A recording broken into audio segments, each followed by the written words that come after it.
This is the side that's going to make you say all the curse words. Hello, this is Michael. In today's video, I'm going to be installing a trailer tow hitch on a 2006 Kia Sedona. I ordered this off of Amazon, and I'll put a link in the description for this model. Of course, obviously you need to make sure that whatever you buy is the one that matches your vehicle. This is how it delivered. The box was torn up a little bit on one end, but I don't see any damage on it, so I think we're good there. Packing is pretty minimal.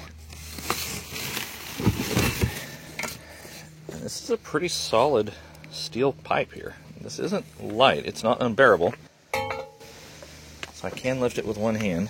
Alright, taped up into the center was the package of bolts that we're going to use. So we should have everything we need to install this. I've got my van up on ramps. We're going to get underneath it and see if we can get this installed. Alright, so I was able to just angle this. So I did the passenger side first, so that I would have an angle for that bracket to slide up underneath or on top of the exhaust. It doesn't look like I have to actually take down any exhaust or anything else to get this on. Alright, the next thing I did was I just grabbed the box that this shipped in and I set the tow hitch on top of that so I don't have to hold it in the air. On the passenger side, you're going to have a lot of trouble because of this exhaust. So you can undo the hanger up high so that it at least will move around for you. And then you're going to want to spray some WD-40 up in here because you're going to have rust in those threads. And then I took a battery terminal cleaner and sprayed WD-40 into the threads and then ran this up into the threads to clear them out. Then I took my bolts. Before I tried to attach this, I took my bolts and threaded them into each one by hand and then used a ratchet to actually torque them in so that I've got everything started. So that when I try to, because you don't want to sit here and hold this in the air and you're going to have to, pull this out of your way to get your fingers in there. You're going to have to be working with the threads. That way, when you put this in the air, you can have your threads already kind of started so you can get them to bite. And of course, I would use the box that it was shipped in to prop it up on, and then I would also use a couple of blocks to get this up in the air. I have really enough room to get my hands where I need to get them to attach this. I don't have enough room on either side. Now obviously this is your exhaust, so make sure that you do this when your motor's cold. So what I'm going to do is I'm going to undo these bolts, which is the hanger here, and drop this exhaust down just a little bit so I can get my hands in there. This is a metric 12, and you're going to need an extension on your socket for it to reach.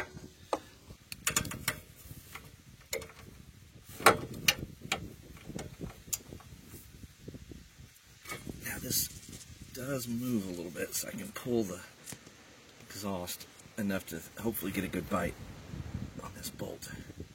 Alright, I think I got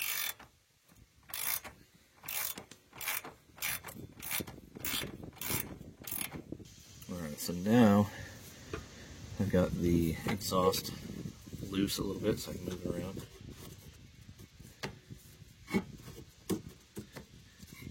Hopefully that'll give me enough space to get my hand up in here, get these bolts attached. Alright, so I've got my box, got a thin piece of wood and a larger block, and that's getting my height up where I hopefully can get this without having to strain so much to hold it in the air.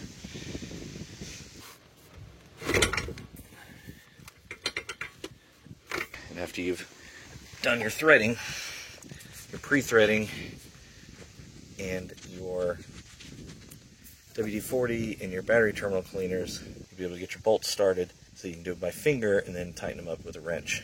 And of course the whole time you're going to have to be moving this exhaust around to get access to everything, but this battery terminal cleaner, WD-40, and pre-threading your bolts is going to save your life. This is the side that's going to make you say all the curse words.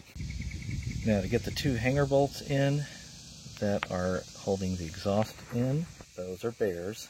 Now the exhaust still does move around a little bit, so if you can get the one on the far side in first, you've got the most room for that one, this one here. So if you can work on that one first and get it started, then you'll be able to actually move the exhaust over a little bit.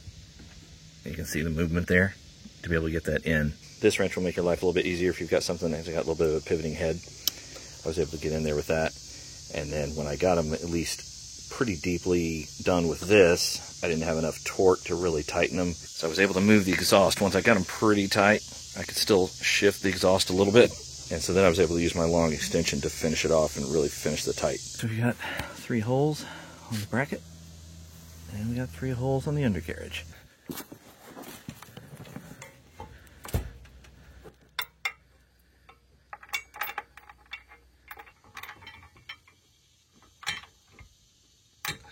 All right, there's one.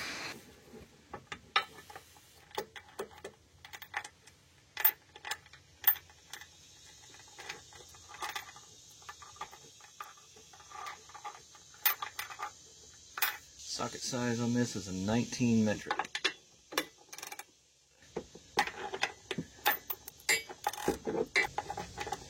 Right. Oh yeah, there we go. Got it to bite, finally.